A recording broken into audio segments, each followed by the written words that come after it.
ये पूजा के संघर्ष, भक्ति और दैवीय न्याय की एक मार्मिक कहानी है। आपकी दी गई जानकारी के आधार पर यहाँ इस कहानी का सुव्यवस्थित रूप है। संघर्ष और श्रद्धा। ऑटो वाली पूजा। उत्तर प्रदेश के रामपुर नगर की तंग गलियों में एक ऑटो रिक्शा गूंजता था, जिसे पूजा नाम की एक साहसी महिला चलाती थी। पूजा गर्भवती थी, लेकिन नियति ने उसे गहरे घाव दिए थे।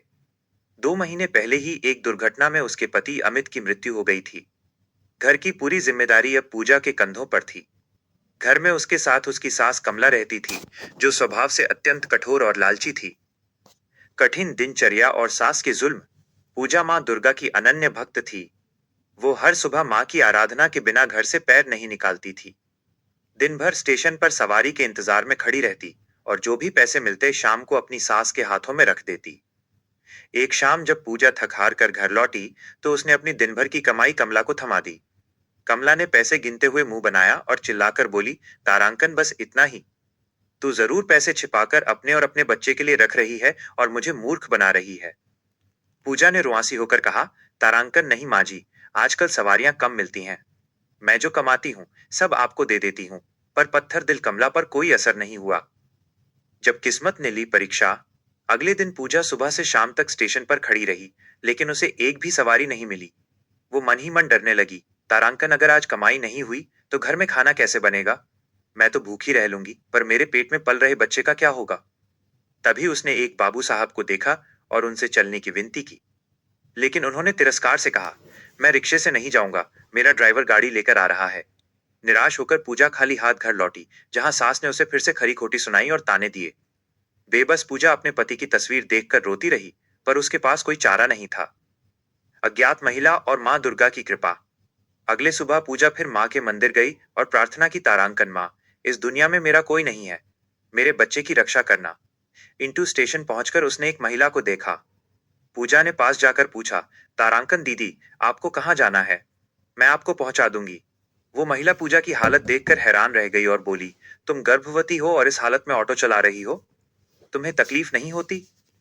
पूजा ने मुस्कुराकर उत्तर दिया, तारांकन, गरीब हूं दीदी, अपनी तकलीफ देखूंगी तो कमाऊंगी कैसे? बस चाहती हूँ कि माँ दुर्गा की कृपा से मेरे बच्चे का नसीब मेरी तरह न हो। महिला की आंखों में आंसू आ गए और वो पूजा के ऑटो में बैठ गई। अस्पताल की बेरुखी और चमत्कार।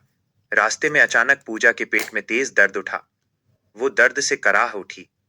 उस महिला ने तुरंत एम्बुलेंस बुलाई और पूजा को एक बड़े अस्पताल पहुंचाया। डॉक्टर ने कहा, इलाज के लिए 50,000 रुपए तुरंत जमा करने होंगे। पूजा ने रोते हुए अपनी सास को फोन किया, पर कमला ने झिड़कते हुए कहा, तारांकन, इतने पैसे कहाँ से लाऊं? वहीं पड़ी रह, मेरा तुझसे और तेरे बच्चे से कोई लेना देना नहीं है। पैसे न होने के कारण अस्पताल वालों ने पूजा को बाहर निकाल दिया। तभी वही महिला फिर से प्रकट हुई और उसे पास के माँ दुर्गा के मंदिर ले गई। वहां पूजा ने एक स्वस्थ और सुंदर पुत्र को जन्म दिया। दिव्य दर्शन और न्याय। पूजा ने कृतज्ञता से कहा, आपका बहुत धन्यवाद दीदी, आप मेरे लिए साक्षात दुर्गा माँ बनकर आईं। तभी एक तेज रोशनी हुई और वो महिला अपने असली रूप यानी माँ दुर्गा में प्रकट हुई। माँ ने कहा, तारांकन बेटी, मैं तुम्हारी परीक्षा ले रही थी। तुम अपने बच्चे के लिए हर कष्ट सहने को तैयार थी और तुम्हारा विश्वास मुझ पर अडिग रहा। मैं तुम्हें वरदान देती हूँ कि अब से तुम्हारे जीवन में कोई दुख नहीं रहेगा।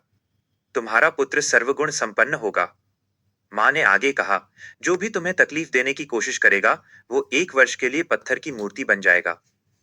अंत और सीख। देखते ही देखते पूजा के लिए एक भव्य महल बन गया। वो अपने बेटे के साथ सुख से रहने लगी। जब ये खबर उसकी लालची सास कमला को मिली, तो वो भागती हुई आई और अपना झूठा प्यार दिखाने लगी।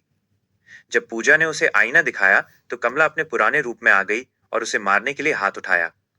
तभी माँ दुर्गा के वरदान से कमला का शरीर पत्थर में बदलने लगा। वो हिल भी नहीं सकती थी, बस मूर्ति बनकर अपनी गलती पर आंसू बहा सकती थी। पूजा अब अपने बेटे के साथ उस पुराने ऑटो रिक्शा को याद के तौर पर सहेज कर खुशहाल जीवन जीने लगी।